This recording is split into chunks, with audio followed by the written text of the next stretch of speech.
નમસ્કાર મિત્રો, હું છું સુરેશ અને તમે જોઈ રહ્યા છો સુરાટેક યુટ્યુબ ચેનલ। આજ આપણે વાત કરી રહ્યા છીએ કે ગુજરાતમાં 9000થી વધારે આંગણવાડીની ભરતી રાજ્ય સરકાર દ્વારા બહાર પાડવામાં આવી છે।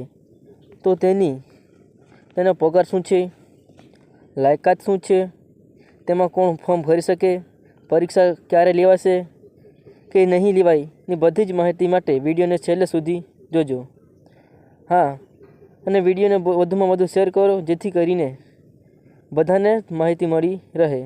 તો ચાલો વિડીયોને શરૂઆત કરીએ। વિડીયોને શરૂ કરતાં પહેલાં ચેનલને સબસ્ક્રાઈબ કરજો જેથી કરીને આવા જ વિડીયો તમને મળી રહે। ચાલો તો વિડીયોની શરૂઆત કરીએ। તો ગુજરાતમાં આંગણવાડી ભરતીમાં ફોર્મ ભરતા પહેલાં જાણી લો આ જરૂરી સૂચના અને તમારા જિલ્લામાં કેટલી જગ્યાઓ છે।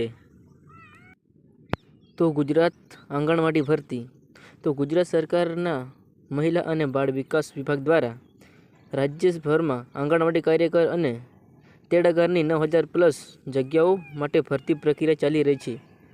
આ ભરતી માટે ઓનલાઈન અરજી કરવાની છેલ્લી તારીખ 30 ઓગસ્ટ 2025 છે। તો ઘણા ઉમેદવારો ફોર્મ ભરતી વખતે કેટલીક મહત્વની બાબતો પર ધ્યાન આપતા નથી, જે કારણે તેમની અરજી રદ થઈ શકે છે। આ આર્ટિકલમાં અમે તમને ફોર્મ ભરતા પહેલાં ધ્યાનમાં રાખવાની કેટલીક અગત્ય જરૂરી સૂચનાઓ અને તમારા જિલ્લામાં કાર્યકર અને તેડાગરની કેટલીક જગ્યાઓ ખાલી છે તે વિગતવાર આપીશું। આંગણવાડી ભરતીમાં પોસ્ટનું નામ છે આંગણવાડી કાર્યકર અને તેડાગર। કુલ જગ્યાઓ છે 9934 જાહેરાત મુજબ।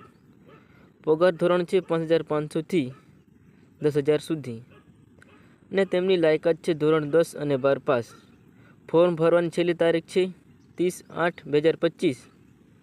તો આ અરજી ઓનલાઈન ભરી શકો છો અથવા તમારા કોઈપણ નજીકના CSC સેન્ટર પાસે જઈને ભરાવી શકો છો। બીજી વાત કરીએ તો આંગણવાડીમાં ફોર્મ કઈ રીતે ભરવું, તો ઉમેદવારે ફક્ત ઓનલાઈન માધ્યમથી જ ફોર્મ ભરવાનું રહેશે। ફોર્મ ભરવા માટે નીચેના પગલાં અનુસરો। સૌપ્રથમ ઓફિશિયલ વેબસાઇટ પર જવાનું છે અને ત્યાં સર્ચ મારવાનું છે hrmsgujarat.gov.in પર। વેબસાઇટ પર આપેલ ભરતી સંબંધિત સૂચનાઓ અને નિયમોનું કાળજીપૂર્વક વાંચો।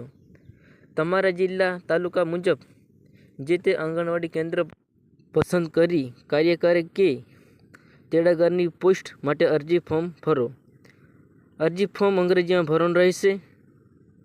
તમામ જરૂરી શૈક્ષણિક લાયકાત અને અન્ય ડોક્યુમેન્ટના અસલ પ્રમાણપત્રો સ્કેન કરીને અપલોડ કરવાના રહેશે।